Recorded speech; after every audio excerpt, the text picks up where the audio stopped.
think he's going to be the next. Like I said, there's always a next guy, next man up type of thing when it comes to UFC. But they're sleeping on Miocic. He's 17-2. He has great punching power himself. Is a fantastic boxer and a great wrestler. So Ngannou can't be arrogant and just go in there thinking he's going to just knock him out. I think if it gets to those championship rounds, round 4 and 5, if it goes that far, I think Miocic will prevail in this fight, and he can knock him out too. So Miocic got a lot of power too, so he's got a lot of skills. But I got Miocic beating Ngannou in this fight. All right, and I'm gonna go with Ngannou. I think I'm always a fan of the underdog, the young guy, and if he catches Miocic with a punch, it's over, and it's not impossible. It is possible for it to happen, but I love the underdog. I love the contender, and I think that's what a lot of people like when it comes to boxing, UFC, sports, period. But I'm gonna go with Ngannou, especially that I don't think his skill is at the level of Miocic, and I think that's mainly because of his experience, the amount of time that he's been fighting. But I think there's someone that's going to take over the belt tonight. The fight is tonight.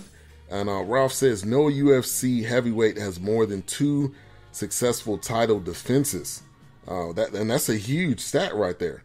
That's huge. Yeah. And I think it's hard to every single year continue, or every single match, continue to beat person after person after person, especially when you're a heavyweight, because you got more moving around to do. This is not like Conor McGregor. When you're a lightweight, you got more flexibility. You probably have more ability as far as jiu-jitsu and kicking and submissions and everything. So I think there's a huge possibility we may see Ngannou get this win, and that's my pick. I mean, like I can see if Ngannou, if he hits him, because I think that's the one thing he has better than Miocic is that punching power. If he lands that big punch on, Miocic is a smart fighter. He's not going to just go out there and stick his chin out and say, "Okay, you hit me," and then knock me out. Right. I mean, he knows better than that, and he's not going to match him power for power. I think his wrestling. And he's like I say, he's a fantastic boxer too. He's got the all-around skills as a good boxer.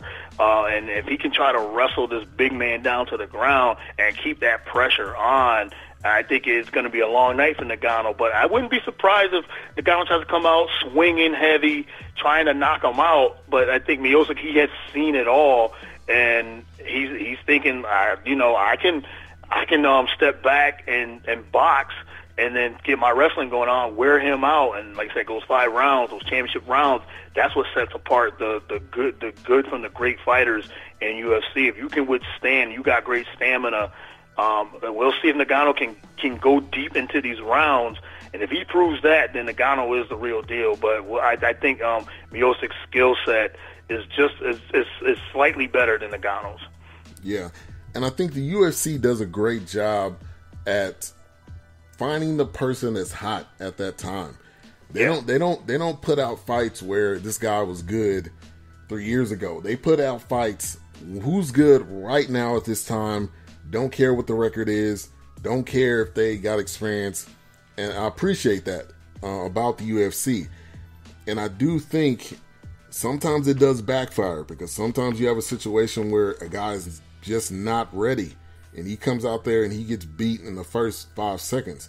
But often, though, you do have the times where the guy gets an upset, and then that's when his whole career begins. So I'm excited about this fight. Kevin with Clutch Talk Sports in the chat room, he says if the Django puts his hands on you, you're going to sleep. And he has the disease right there. So, that's true. That's totally true. That's a great comment. But the next one is the light heavyweight fight. DC, Daniel Cormier versus Volkan.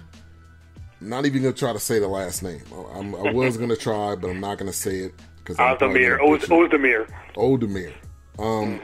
As soon as DC, every single time this guy tries to get away, Every single time he tries to go into the booth and say, I'm done with fighting, he gets dragged back into it, which is it's hilarious. But he's going to have to defend his title again against a young up-and-coming fighter. Is he going to be able to solidify his reign? Could we possibly see a John Bone Jones and DC again, depending on where all this is going? But I wanted to get your thoughts on this fight because I don't know that much about the opponent. I do know DC, but I don't know that much about the opponent. So, right. Ozdemir is a striker, very good at boxing. Another guy that has real good hands. He's more of a kickboxer. That's his background. So, and he's very good at counter punching, defensively. He's very good, and he's been training a lot with this. But he doesn't. He has a great record. He's 12-1. And he's only fought once between 2015 and 2016, so he doesn't have much competition on his resume. DC, as you said, he's been all over the map, and he keeps popping up. I thought he was done, too, after John Jones beat him, and then John Jones was tested, he's been tested positive, and they said it was a failed drug test again. But either way, he's been through some wars in the UFC. We know about Cormier being a great wrestler. That's his background, and I think that's where he's going to beat Ozdemir. I think he's going to beat him in the wrestling game, where he's going to jump on top and try to either ground and pound him or get him into a clinch and wrestle him for these 15 minutes. Now, can he withstand that? I'm sure, like you said, in any given time, you can catch someone, and we've seen DC get caught a few times, with John Jones, on that last fight. So I got DC winning this because I just think he just has the experience. Once again, another guy with experience, and he wants to get back on top. He wants to, like you said, get that passed away from John Jones, and because he's one of the best fighters in that weight class, period. So I believe that DC will finish him. It'll probably be either a submission or by decision. Okay, and I agree with you 100%. DC, I've definitely got him as the winner of this fight. Shout out to DJ P Funk in the chat room. Check out all the great shows on Spreaker.com, XWATaffiliates.com, 2LiveStewsRadio.com. Shout out to Doug Stewart. And check out Courtney's show on Blog Talk Radio. It's right before mine's, blogtalkradio.com. Get the real deal with Courtney Harden, or the real deal with Courtney Harden, excuse me. So, let's talk about the playoffs. Courtney Harden is a Philadelphia Eagles fan. I know you got to be excited about this. I'm going to say it right now. I'm not going for your team. I'm going for the Vikings. I'm a Vikings fan tomorrow. Skol. I wouldn't have any other way, man. You're the Cowboy fan. I wouldn't think any other way. Yeah, but I know you got to be excited about this game. I want to get your perspective, breaking it down. The battle of the backup quarterbacks. You got the Viking miracle that just went down in the last game. So Vikings are high. But tell me what you're thinking about this game, and what's the game plan for the Eagles going into this one? Yeah, I'm very excited. The buzz, shout out to all the Eagle fans out there. The buzz here in the city is bananas, man. I mean, they've sent out a citywide police report in Philadelphia here, saying that, there's certain streets that they're saying they're gonna need security if the Eagles win. So yeah, it's getting very hectic here, and traffic's gonna be crazy. I'm watching it in the house, but I'm not going out anywhere for this game. I'm gonna watch it in the crib. But yeah, going back to the game itself, I think the Eagles definitely have a great shot to win this game. I'm picking them to win. That's just me being a fan and being objective, too. So Minnesota's a great defense. They got there by their front four is devastating. They got good corners that can cover. So it's going to be hard for Philly to move the ball consistently. I don't think the Eagles have played a defense this good all season, and this is the best defense they're going to play, so they're going to be tested. I think home field advantage is a huge advantage for them. They got the underdog role. They're going to go with that again. Atlanta was projected to win.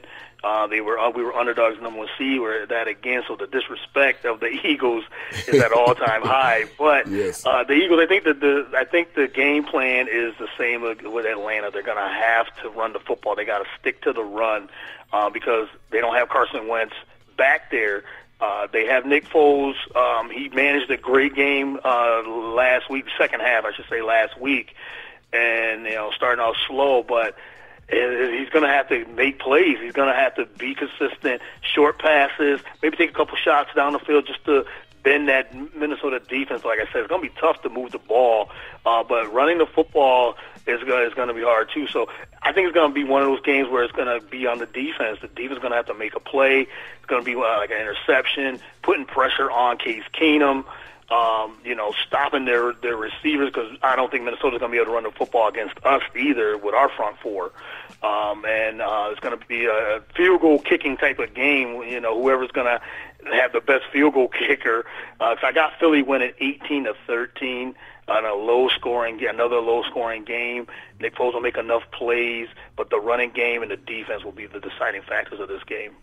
Yeah, I agree, and that's pretty much what's going to have to happen. You have two teams with backup quarterbacks. Now, granted, I'll give it to the Vikings. They have had their guy, Keenum, who's been playing pretty much all year.